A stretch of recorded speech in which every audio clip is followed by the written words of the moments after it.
Hello मित्रों, मैं legal tuition से। आज हम डोमेस्टिक वायलेंस 2005 पढ़ने वाले हैं। सबसे पहले हम इसकी उत्पत्ति के बारे में जानेंगे कि एक्चुअल में इसकी उत्पत्ति कहाँ से हुई है। डोमेस्टिक वायलेंस एक्ट को लाना ज़रूरी क्यों समझा गया, इसके पीछे का रीज़न पता करेंगे। तो 1945 की बात है, यूएन बन के तैयार हुआ था। तो यूएन में एक कमेटी बनी थी, यूएन वुमेंस, जो यूएन ने अपने सभी अंडर देशों को सभी को एक महिलाओं की स्थिति जानने के लिए रिपोर्ट मांगी थी सब देशों से। तो इंडिया से भी, भारत से भी ये रिपोर्ट मांगी गई थी। तो उस 2 दशक बाद में इंडिया में 1971 में एक आयोग गठित किया जाता है, जो 1975 में इस रिपोर्ट को तैयार करके यूएन को सौंपता है। तो एक्चुअल में जब यूएन के सामने ये रिपोर्ट आई तो यूएन ने साफ बोल दिया कि महिलाओं की स्थिति भारत में बहुत ख़राब है, भारत महिलाओं के एकीकरण में फेल है। तो ये 1975 में पहली बार कहा गया कि महिलाओं की स्थिति बहुत ही ख़राब है भारत में।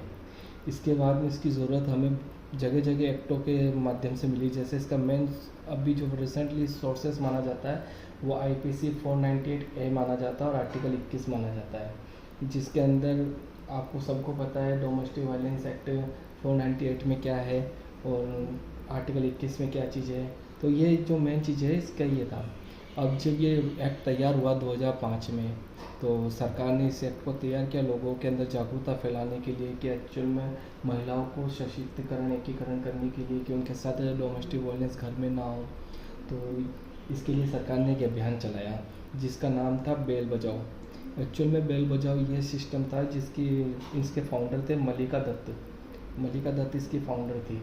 तो इसका मेन कॉन्सेप्ट ये था, अगर किसी घर में डोमेस्टिक वायलेंस हो रहा है तो वहाँ की कोई पड़ोसी है वो उनके घर की बेल बजा दे।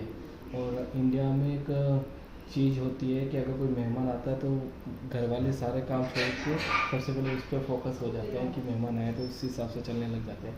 तो रीज़न यही था, 90% केसेस से डोमेस्टिक वायलेंस के रुक जाते थे। किसी घर में कोई डोमेस्टिक वायलेंस होता था तो जैसे ही बेल बजती थे सब लोग सुव्यवस्थित हो जाते और डोमेस्टिक वायलेंस एक बार रुक जाता था। तो ये चीज़ थी बेल बजाओ की हिस्ट्री। अब इसके ये एक्ट है क्या, कितने सेक्शन हैं, कितने चैप्टर हैं, क्या चीज़ है। तो ये सेक्शन, इसके अंदर 37 सेक्शन है और 5 चैप्टर है।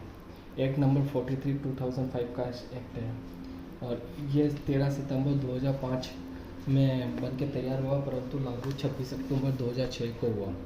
अब इसका जो मेन उद्देश्य क्या है, इसका मेन उद्देश्य है ऐसी महिलाओं को जो कुटुंब के अंदर किसी भी हिंसा से पीड़ित है, उनके संवैधानिक अधिकारों को प्रभावी संरक्षण के लिए, यानी उनके संविधान में जो अधिकार दे रखे हैं उनके संरक्षण के लिए इस एक्ट को बनाया गया था।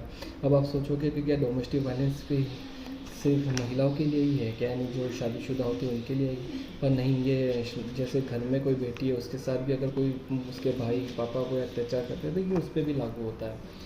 तो ये डोमेस्टिक वायलेंस का छोटा सा एक क्या बोलते हैं इंफॉर्मेशन है जो हमको जाननी चाहिए थी और मैंने अपने इस वीडियो के माध्यम से आपको बता दिया है। तो ये एक छोटा सा वीडियो मैं आपको अपलोड कर दूंगा अभी, और जैसे भी इसका मैं बड़ा स्क्रिप्ट तैयार कर रहा हूँ इसकी, ताकि मैं आपको सारे केस लॉ सभी प्रोवाइड करा दूँ इस एक्ट के अंदर।